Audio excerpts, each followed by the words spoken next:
Introdução. Este livro é uma jornada em direção à verdade. Muitos buscam a verdade, mas, quando são confrontados por ela, rejeitam, ignoram ou torcem a verdade em benefício próprio.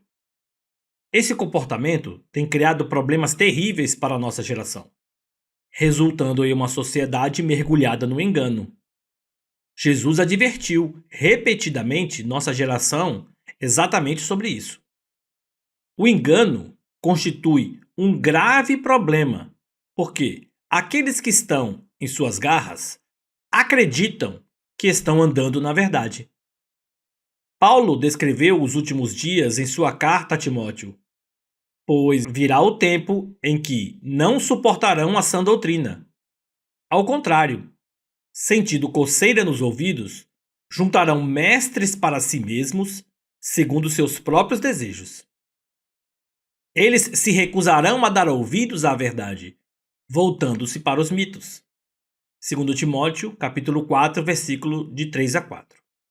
Uma definição da palavra grega para mitos no versículo 4 é falsidade. Se o que é falso for apresentado como verdade durante tempo suficiente, muitos o defenderão com a própria vida. Quando a verdade real é revelada por meio da palavra de Deus, acaba sendo rejeitada como heresia. Paulo advertiu que eles não dariam ouvidos à sã doutrina. Uma vez ouvi um palestrante dizer: as doutrinas erradas ensinadas em nossas igrejas não são mensagens tiradas de um catálogo telefônico. São mensagens tiradas das Escrituras.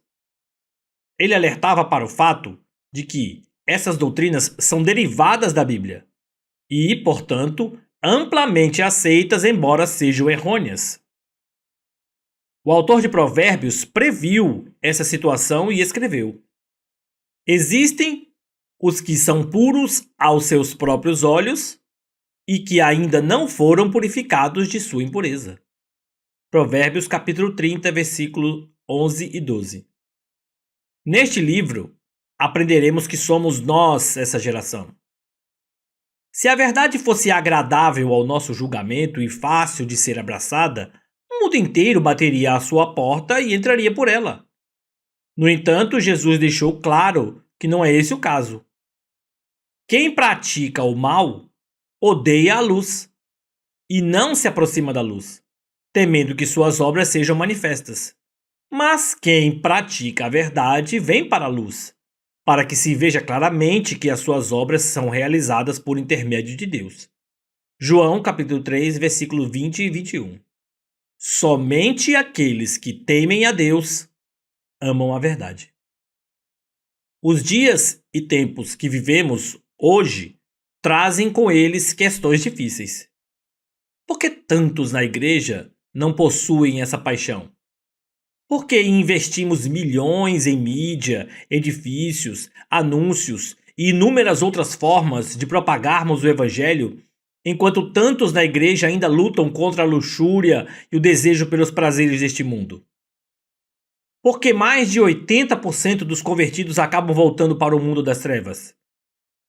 Como os pecadores podem declarar que tiveram uma experiência de novo nascimento, mas não demonstrar nenhuma mudança? Creio que a resposta para todas essas questões pode ser resumida de uma única maneira: a ausência do fogo e da paixão por Deus. Se olharmos aqueles que viveram antes de nós, poderemos ver claras diferenças. O que deu a Moisés o desejo de buscar a Deus, quando isso lhe custaria abrir mão de uma vida inteira de realizações?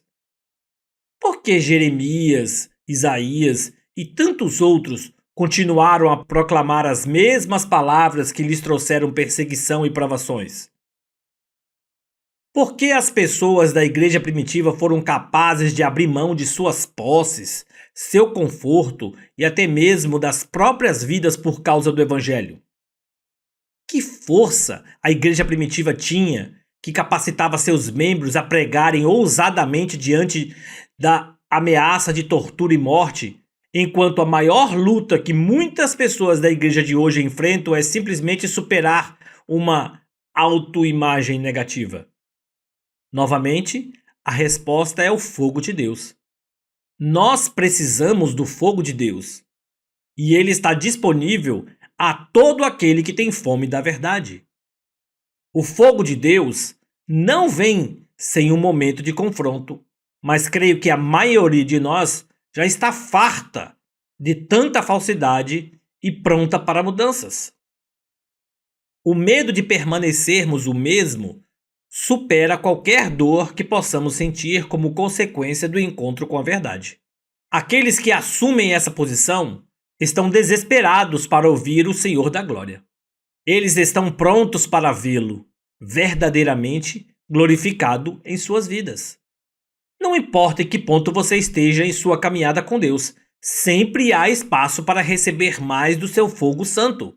Se você teme que o fogo esteja quase se apagando, tenha coragem e esperança, pois ele já prometeu que não quebrará o caniço rachado, nem apagará o pavio que fumega, até que leve a vitória à justiça.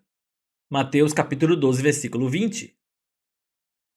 Que amor cheio de graça nosso Pai tem por nós. Oro para que este livro revele progressivamente a verdadeira preocupação do Senhor com nossa condição. Ele está mais preocupado com nossa condição do que com o nosso conforto e nos ama o bastante para nos dizer o que precisamos ouvir. Nunca estive tão empolgado com uma mensagem quanto agora, pois essas verdades têm me tocado profundamente. Este projeto somente reforça a realização daquele que é seu verdadeiro autor. Sou somente um vaso pelo meio do qual o Mestre tem propagado sua mensagem. Quero ter o cuidado de dar a ele toda a glória por tudo que ele fizer por intermédio deste livro. Que ele possa acender o fogo santo em sua vida. E que você nunca mais seja o mesmo. Antes de começarmos esta jornada, vamos orar? Pai, em nome de Jesus, à medida que eu ler este livro, peço que tu fales comigo pessoalmente por meio do teu Espírito. Não tenho medo da verdade. Eu a desejo. À medida que eu a abraçar, faça com que o teu fogo queime dentro do meu coração. Que a intensidade dela me consuma, fazendo com que eu ame o que tu amas e rejeite aquilo que tu rejeitas. Durante a leitura, abre os meus olhos para que eu veja Jesus mais claramente como jamais vi.